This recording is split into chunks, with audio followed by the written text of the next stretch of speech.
गोदान भिडिअनि गेजेरजों नोंथांमोनखौ फिन खेबसेबाव बरायग्रोनानै लानाय जाबाय। आसा खालामो नोंथांमोना भिडिअखौ स्किप खालामालासिनो नायलांगोन होननानै। मानि सायाव सावरायगोन नोंथांमोना एसेबाबो बुजिखाबाय जानांगौ थाम्बनेलखौ नायनानै। जोंहा गोबाव समनिफ्रायनो इन्दि बिनि केसनि सायाव हियारिं सोलिबाय थादोंमोन। गेजेर टाइमाव माखासे हियारिंनि रिजाल्टखौबो मोननाय जादोंमोन, जायखौ जों टाटा केस होननानै मोननाय जादों। बै टाटा केसखौ इन्दि बिया जेबो इनभल्भ गैया होननानै, रनजन दैमारी सारा इनभल्भ गैया होननानै उदां खालामनानैबो होनाय जादोंमोन। नाथाय जोंहा जोंनि बै हियारिंआ बे समावनो जोबबोआखैमोन। हियारिंआ जाबोबाय थानाय जादोंमोन माखासे केसनि सायाव। दा जोङो हियारिं जोबखांनानै गोबाव सम नेनानै 20 दिनसो नेनानै जोंहा मैया मोनसे रिजाल्टखौ मोनबाय। दा बे रिजाल्टनि गेजेरा जों बर' हारिनि गेजेराव मोनसे जारिमिन, मोनसे गिख्रंथाव, दुखुनांथाव, गोबां लाजिनांथाव मोनसे रिजाल्ट जानानै फैबाय। जाय रनजन दैमारी सारखौ, जाय सागानगिरिखौ जेलाव थैजासिम दोनहैफिननाय थानांनायनि मोनसे फोसावनाय जाबाय। बुहुमनि हिस्ट्रिफ्राव नायोबा सान्ति सुक्ति जाखांनायनि उनाव दिनैसिम रावबो कान्ट्रियाव, रावबो हारि आफादा बेफोरबायदि सागानगिरिया पिस एकर्ड जाखांनायनि उनाव बेबायदि जायाखैबो जानो हागौ होननानै आं सानो आरो। बे जोंनि थाखाय गोबां दुखुनांथावना आरो गोबां लाजिनांथावनाबो। दिनै आरो आं नोंथांमोननो मोनसे मेसेजखौबो होग्रोनो सानदों बे भिडिअनि गेजेरजों। जोंहा रनजन दैमारीखौ बिटिआर एकर्ड जाखांनायनि उनाव 6 दाननि उनाव उदां जागोन होननाय बाथ्रानि सायाव बाथ्राखौ लाखिनो हायैनि जाहोनाव माखासे इन्दि बिफ्रा खौसे जानानै हाग्रामा दालां, बबेबा दालाङाव जोंहा मा खालामजादोंमोन, आन्दालन खालामबोनाय जादोंमोन, लामा गाथेनाय जादोंमोन, बन्द फोसावनाय जादोंमन। दा बैफोरनि गेजेराव सोंलु खालामनायाव मिडियाफोरनि गेजेरजों फोसावनाय जादों आरो मिडियाफ्राबो रायजोनि आरो एनडिएफबिनि जानानै जोंनिनो गेदेमा सिएम सारनाव सोंलु खालामदोंमोन जे नोंथांमोननि सरकारा रनजन दैमारीनि सायाव जेबो खामानि मावाखै होननानै आफाद आरो रायजोआ बुंदों, नोंथाङा बिनि सायाव मा बुङो होननानै जेब्ला सोंदोंमोन, अब्ला जोंनि गेदेमाया बुंदोंमोन, जुदि जों रनजन दैमारीनि थाखाय खामानिखौ मावाखै होननानै जुदि बुंदोंब्ला बेखौ दिनै इसोरासो मिथिगौ होननानै बुंदों। बिनि ओंथियानो जाहैबाय मावदों आरो। नाथाय जुदि मावदोंब्ला मैयानि रिजाल्टआ जोंखौ मा खिन्थाखो? नोंथांमोना मावाखै होननायानो साबित खालामनानै लानाय जादोंना जायाखै रायजोफोर? बे खोथानि सायाव नोंथांमोना कमेन्ट खालाम। आरो जोंनि रायजोफ्रा गोबां समनिफ्राय बड'लेण्ड डिमान्ड खालामबोबाय थादों, जाय डिमान्डफोरखौ जों नाजावनानै लानो हायाखैमोन।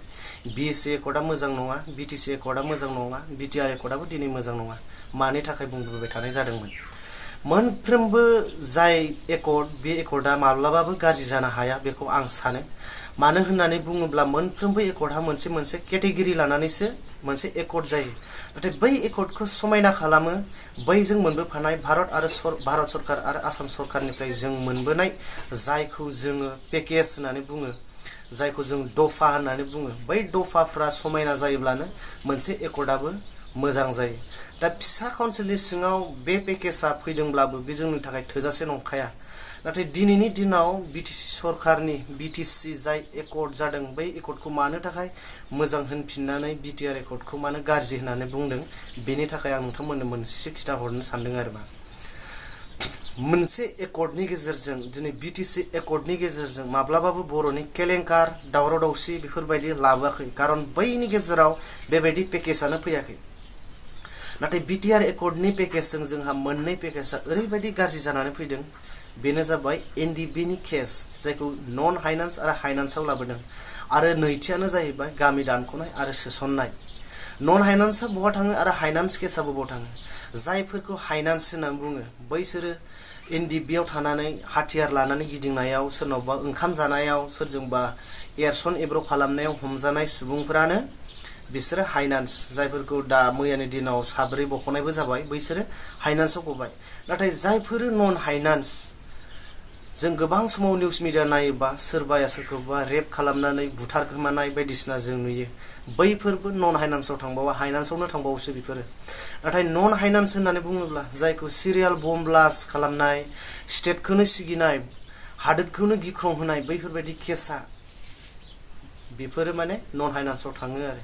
बे नन हाइनान्स आरो हाइनान्स केसनि गेजेरजों बिटिआर दफायाव रनजन दैमारीया गावबो मिथिखागौमोन बेजों आं मालाबाबो उदां जाजोबनो हागोना बे रोखा नङा होननानै। नाथाय थेवबो मानो बेखौ एकर्ड खालामखो, मानो साइन होखो? बियो जोंनि गेदेमाफोर, दा जायफोर लिडारफोरा गोहोआव दङ पावाराव दङ बिथांमोननि थिननायाव बे फाइनान्स नन फाइनान्सनि गेजेरजोंनो नोंथाङाबो गगोन ओनसोलनि हारिनि समाजनि खामानि मावनो खाबु मोनगोन होननानै बुंनाय बाथ्रायाव बिथाङा जोंनि खावलायनाय बाथ्राखौ लाखिनानै साइन होदों। दा बिथाङा जोंनिखौ खोथाखौ लाखिबाय नाथाय बिथांनि खोथाखौ जोङो लाखिनो रोङाखै जायखौ जोङो दा सरखाराव जों लेभेलाव नुबाय थादों बिथांमोना मावनो हायाखै आरो। दा जोङो दुखुनांथाव बाथ्राया बेसो जोंनि जायफोर दा पलिटिक्सआव दङ बिथांमोना निस्सय बे खामानिखौ मावनांगौ आरो नारसिननांगौ आरो बिनि दायनिगिरिया सोर रायजो राजाया एसेबाबो हमनानै मोनखायो नोंथांमोना कमेन्ट खालामनानै बुंबानो जाबाय।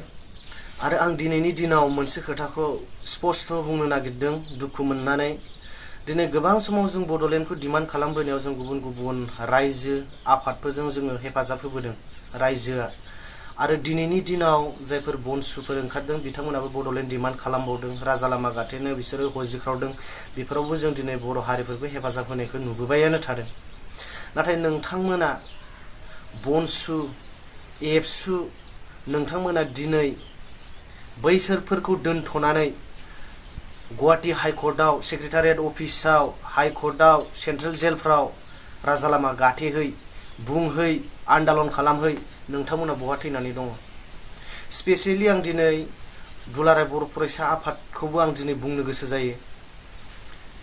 दिनै बिथांनि जाय रनजन दैमारि सारनि सागान नङाबा दिनै बिटिआरबो जानानै फैयामोन बैफोरनि बाथ्राखौ जों नोंथांमोना डाइरेक्टयै बिटिसि सरकार एबा इउपिपिएल सरकारखौ नोंथांमोनाबो सोंनो हायो मानि थाखाय बिदि जाखो मानो माखो बेफोरबायदि बाथ्राखौ नोंथांमोनाबो सोंनो हायो नाथाय सोंनो हायालासिनो थानाया दिनै रायजोनि गेजेराव दुखुनांथावना बेफोरबायदि फोरमायनाय जाहैदों। बे आं बिनि बारै बे बाथ्राखौ बुंबाय आरो फंसे बाथ्राखौ आं बुंनो नागिरदों गामि दानख'नाय आरो सोसनजानाय बिटिसिनि हा जाय बिटिआरनि हा जाय हाया काउन्सिलनि हा बे हाया खुनु सोरबा पलिटिक्सनि हा नङा बेयो आरो बे हानि मोन्थायखौ मोनो बै स्टेटनि सिङाव थानाय बै काउन्सिलनि सिङाव थानाय रायजो राजाया मोनो बेयाव थानाय ट्राइबेलफ्रा मोनो बेखौ दिनै सोरबा इउपिपिएलआ सोरबा बिपि बा फैनानै गामि दानख'नो होननानै बुङोब्ला बियो जाया आरो गामिया जुदि दानख'ना जायाब्ला सोसननायाबो जाखाया। दिनै जों मोनसे कमिसन दानानै बड'लेण्डखौ बिटिआरखौ दानख'नो जुदि थाङोब्ला बै 943 था गामिनिफ्राय सोरबा भिडिअ नायदोंब्ला नोंथांमोना कमेन्ट खालामनानै हर नोंथांमोना नोंथांमोननि काउन्सिल नोंथांमोननि हाखौ आसामाव लांजानायखौ नोंथांमोना लुगैगोन ना? सोरबा जुदि नायदोंब्ला बिनि सायाव कमेन्ट खालामनानै हर जुदि दानख'बो जायाब्ला गामि सोसननायाबो जिबनावबो जाया दानख'नो मोनाब्ला दानख'नो मोनोब्ला हयथ' जानोबो हागौ जुदि दानख'नो मोनाब्ला जोनोमावबो जाया बे खोथाखौ आं सिगाङाव बुंबाय थाखादों आरो आं दाबो बुंदों। बे एकर्डआनो ओरैबायदि बे मोनसे दफायानो ओरैबायदि नाजावथावनाङैखा मोनसे एकर्डआ दानख'नाय दानख'यैजों लाबोजायो नामा? मोनसे एकर्डआ फाइनान्स नन फाइनान्सआव लाबोजायो नामा?